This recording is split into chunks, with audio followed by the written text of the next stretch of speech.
안녕하세요, 방도날드입니다. 정말 힘들게 모델 Y를 저도 이제 드디어 좀 타봤습니다. 제가 전문 기자가 아니다 보니까 이 차를 짧은 시간을 시승을 하면서 여러분들에게 제가 느낀 주관적인 시승 소감을 설명해 주기는 조금 어려울 것 같아서 어제 그저께 오늘까지 3일간 굉장히 많은 주행을 해보면서 이 차량에 대해서 조금 많은 걸 느끼고 알게 되었습니다. 이 차량에 대한 시승 리뷰는 워낙 지금 영상으로 뭐 미국 거나 한국 거나 굉장히 많기 때문에 굉장히 이 모델 Y에 대한 장점들은 너무나도 많이 노출이 되어 있습니다. 그렇지만 이 차량의 단점들에 대해서도 뭐 일부 노출은 되어 있지만 대놓고 막 이 차량에 대해서 정말 구매하기 위해서 단점을 좀 제대로 알고 싶은 분들을 위해서 단점 위주의 느낀 부분들을 여러분들에게 조금 요점을 잡아서 좀 얘기를 드리려고 합니다.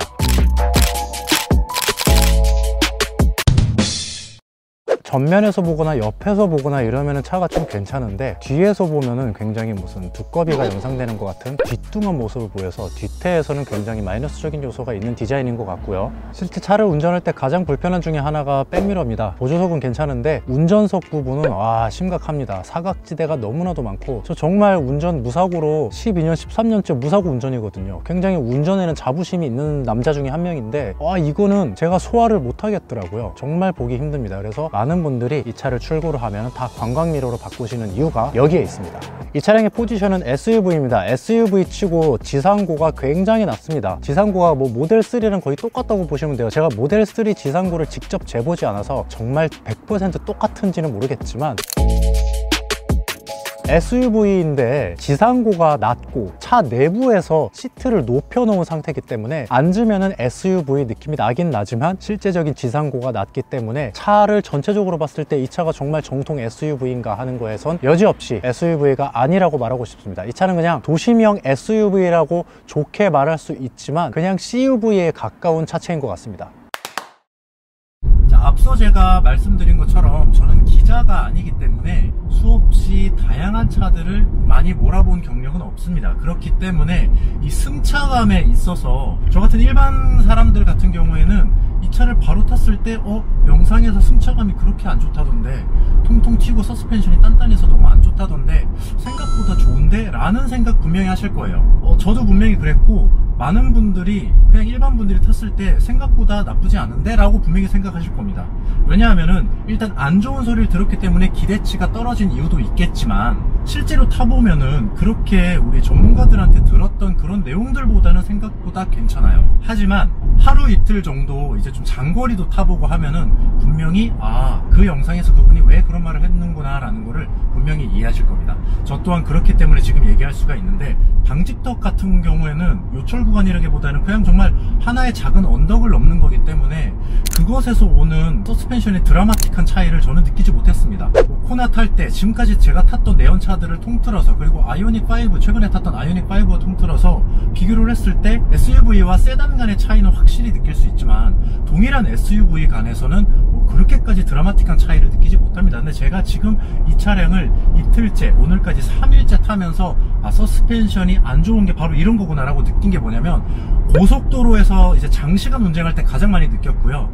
이 서스펜션이 불편하기 때문에 몸에 오는 피로도가 굉장히 생각보다 높이 쌓인다라는 것을 느낄 수가 있었습니다. 그리고 평평한 일반 도로인데 요철 구간이 이제 땅이 고르지 못한 부분, 땅이 이제 막 울퉁불퉁하고 또 아스팔트가 좀 오래돼서 갈라져 있고 또 거기 위에 새로 깔아가지고 이렇게 단차가 막 느껴지고, 특히 이제 비 오는 날 미끄러지지 말라고 스트라이프 쳐져 있는 도로들이 있잖아요. 그런 도로에서 이 차량의 서스펜션의 문제점이 뭔지, 왜 기자분들이 불편하다고 했는지, 이런 거에 대해서 확실히 느낄 수가 있었습니다. 그리고 교량 같은 데 지나갈 때 보면은 다리와 다리의 이음새 부분이 옷 오버락 붙인 것처럼 단차가 느껴지는 부분들이 있잖아요. 그런 부분들, 그런 정말 자잘한 부분들에 지나갈 때 이 상하로 오는 이렇게 몸의 진동과 떨림이 불규칙적으로 계속적으로 옵니다. 그렇기 때문에 고속도로 장시간 장거리 주행을 하면은 여러 가지의 도로 상황을 만나기 때문에 4-5시간 동안 그 도로의 모든 진동을 몸에서 흡수하기 때문에 거기서 오는 피로도가 느껴지더라고요. 그래서 이 차량을 처음 구매하신 분들 설레어서 기분이 들떠서 모든 것들이 긍정적으로 오는 효과가 있겠지만, 분명히 제가 장담컨대 이틀, 3일, 4일 정도 이제 좀 장시간 타보시면은 서스펜션에서 오는 이 통통거림이 몸에서 느껴 느껴지는 게 어느 정도인지, 이런 것 때문에 조금 불편하구나, 승차감이 안 좋구나라는 거를 확실히 느끼실 수가 있을 겁니다. 그리고 이 승차감만큼이나 요즘 좀 이제 모델 Y가 본격적으로 출고가 되다 보니까, 제가 예전에 정말 아이오닉5 처음 공개됐을 때 이 차량을 구매할 때 모델 Y랑 비교해서 가장 큰 모델 Y의 단점을 제가 회생제동을 꼽았었거든요. 제가 그때부터 회생제동을 꼽았던 가장 큰 이유는, 저는 전기차를 기존부터 타왔던 사람이기 때문입니다. 그래서 회생제동의 역할, 회생제동의 어떤 영향이 전기차에 얼마나 영향을 끼치고, 그리고 전기차를 탈 때 회생제동이 승차감에 얼마나 반영을 하는지 저는 잘 알고 있기 때문에, 모델 Y에서 회생제동이 표준으로 강제 적용이 됐다라는 얘기를 들었을 때부터 이 차량을 선택하기 싫다 할 정도로 단점으로 많이 느껴졌습니다. 자, 이 회생제동 같은 경우에는 전기차를 저처럼 타던 사람에게는 큰 불편함이 없을 수 있습니다. 이 전기차라는 게 사실 누가 운전을 하냐에 따라서 같은 배터리를 가지고도 더 멀리 가고 더 적게 가고가 판별이 나거든요. 그만큼 전비 운전을 얼만큼 하느냐에 따라서 동일한 전기차를 가지고 오래 갈 수 있냐 적게 갈 수 있냐가 달라지게 되는데, 그 전비 운전의 가장 큰 핵심이 바로 회생제동입니다. 그렇기 때문에 리프레시 되기 이전, 모델 Y 이전 모델 테슬라에서는 전부 다 이 회생제동을 낮고 표준 이런 것들을 조금 조절할 수 있었는데, 물론 현대자동차처럼 아예 끌 수는 없었지만 그래도 낮게, 표준, 높게 이런 식으로 조절을 할 수가 있었는데, 지금 이 모델 Y는 회생제동이 아예 빠져버렸죠. 그냥 강제로 강하게 적용이 되어 있는 상태인데, 그래서 처음 운전을 하시는 분들에게는 굉장히 이질감이 오고 본인도 멀미가 오고 동승석에 탄 사람도 뒤에 탄 사람도 멀미가 느껴질 수밖에 없습니다. 왜냐? 타력 주행이 안 되거든요. 엑셀에서 발을 떼면은 어느 정도의 급제동을 하는 느낌의 쏠림이 생기기 때문에 이 차가 왜 이렇게 쏠리지? 하고 다시 엑셀을 밟으면 다시 몸이 제쳐지죠. 이거의 계속 반복입니다. 이게 계속 반복되다 보니까 동승석에 탄 사람, 운전하는 사람 모두 토쏠림이 있는 거죠. 처음 전기차를 접하는데 모델 Y를 구매하시는 분들은 그 비행기에 있는 토하는 봉투 있죠. 그런 것들 몇 개 좀 놔두시는 거를 추천드립니다. 자, 그래서 모델 Y를 타시는 분들은 발 컨트롤, 이 발컨이 굉장히 중요합니다. 브레이크도 엑셀을 떼면서 잡아야 되고, 가속도 엑셀을 서서히 밟으면서 잡아야 되고, 급브레이크도 엑셀을 얼만큼 빨리 떼느냐에 따라서 급브레이크가 발동되기 때문에 이 발 컨트롤이 굉장히 중요합니다. 그래서 이것들을 조금 이제 익숙해지신 분들에게는 좋겠지만, 무조건적으로 표준으로 강제 적용을 해서 이거를 무조건 여기에 따라오게 만든 거는 굉장히 잘못된 부분이라고 저는 생각됩니다.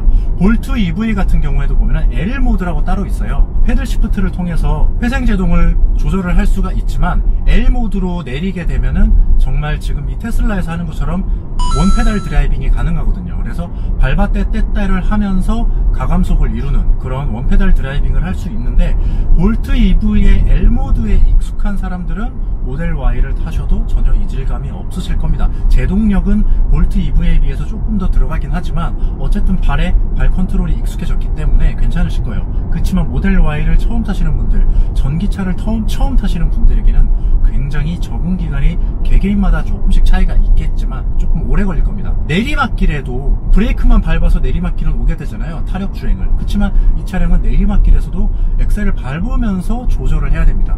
그런 부분들 때문에 굉장히 이질감이 많이 느껴지실 거고, 정말 두고두고 꼭 집어서 단점을 계속 얘기하자면은, 운전자에게 선택할 폭을 안 줬다라는 거는 다시 곱씹어봐도 너무나도 큰 단점이 아닌가 생각이 됩니다. 아까 제가 말씀드린 것처럼 전기차는 사용자에 따라서 전비가 달라지고 승차감이 달라지고 주행거리가 달라지기 때문에 이런 모든 선택권을 전기차 운전자에게 줬으면 어땠을까라는 생각이 있습니다.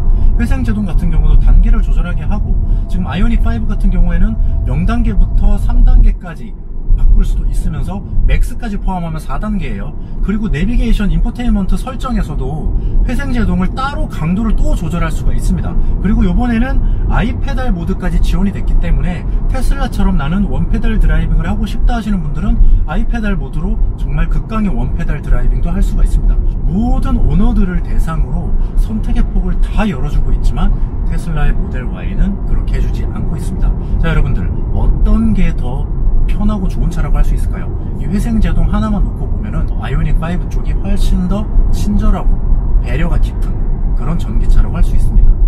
자, 이 회생제동 같은 경우는 모델 Y가 주행거리를 늘리기 위해서 일론 머스크가 강제로 이렇게 강하게 잡아놨다라는 말이 대다수 의견이고, 저도 그 말에 동감합니다. 그러면 아이오닉 5 같은 경우에도 아이페달 모드만 계속 사용을 하면 이 테슬라 모델 Y처럼 공인 주행거리보다 훨씬 더 멀리 갈 수 있지 않을까, 그런 생각이 들기도 하고, 아이페달 모드만 적극적으로 활용을 하면 그렇지 않은 운전자들에 비해서는 당연히 주행거리를 조금 더 늘릴 수가 있을 겁니다. 하지만 제가 봤을 때 주행거리를 가장 크게 좌지우지하는 것은 분명 배터리의 양도 있겠지만, 그 배터리의 양만큼 중요한 게 바로 BMS, 배터리 매니지먼트 시스템이거든요. 이 부분을 제조사가 얼만큼 세팅을 잘하고 빅데이터를 가지고 얼만큼 값을 적용을 하고 또 보수적으로 하든지 성능적으로 하든지 이런 부분에 대해서 어떻게 설정하느냐에 따라서 같은 배터리를 가지고도 제조사별로 차이가 있을 수밖에 없습니다. 지금부터 하는 말은 철저히 제 뇌피셜이지만, 코나 전기차에 대한 화재 사건 때문에 절대적으로 아이오닉 5에 대해서는 BMS 자체가 보수적으로 갈 수밖에 없지 않았나라는 게 정말 제 뇌피셜의 지배적입니다. 저는 정말 이거에 대한 생각이 확고하게 있고요. 아이오닉 5가 코나처럼 10대, 20대 이런 식의 화재 사건이 나는 게 아니라, 아이오닉 5는 단 한 대라도 배터리 문제로 인해서 화재 사건이 나면 안 되거든요. 왜냐하면 큰 홍역을 치렀기 때문에, 이 EGMP로 처음 출발하는 순수 전기차에서 불이 났다? 코나 전기차와 같은 문제를 답습을 했다? 이러면은 현대자동차에서는 굉장히 큰 치명타를 입기 때문에, 그런 면에 있어서 굉장히 보수적으로 BMS를 세팅할 수밖에 없었을 겁니다.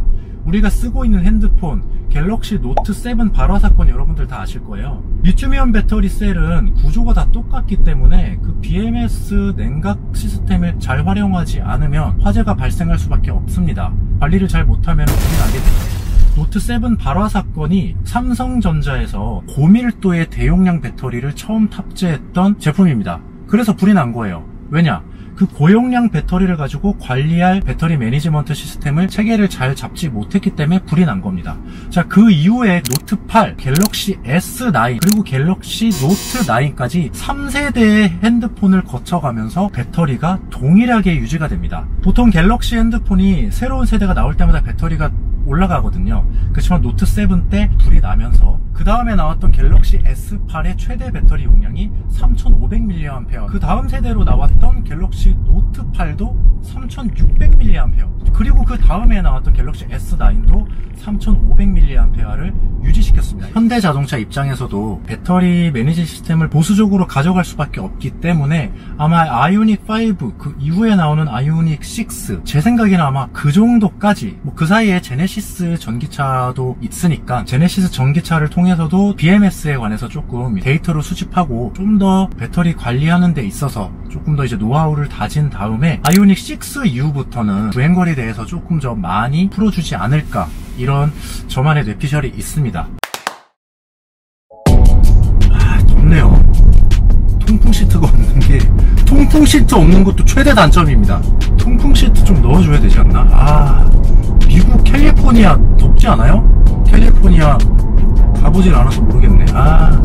이 차가 지금 틴팅이 안 돼 있어서 그럴 수도 있습니다. 전면하고 1열이 그냥 어항 수준이기 때문에 시트에 통풍 시트만 있어도 제 속옷이 젖지 않았을 거거든요. 다 젖었어요, 속옷이.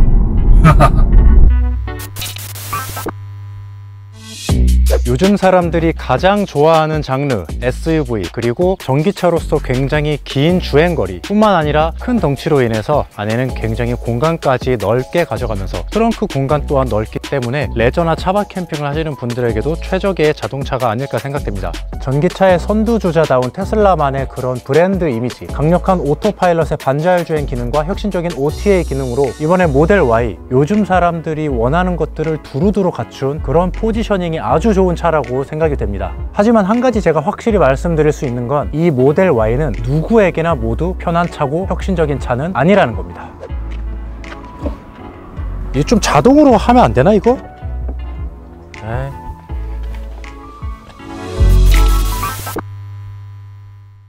오우씨, 다 보여 내가. 여기 고무는 또 어디서 배에서 떨어져 나갔나? 여기는 쫙 맞는데 점점 벌어져, 그냥 점점. 와, 근데 진짜 묵직. 와, 근데 진짜 묵직하고. 와, 와, 와, 와, 테슬라 씨. 쭉 이렇게 돌아서, 쭉 돌아서, 바로 그냥 쭉 이렇게. 하하.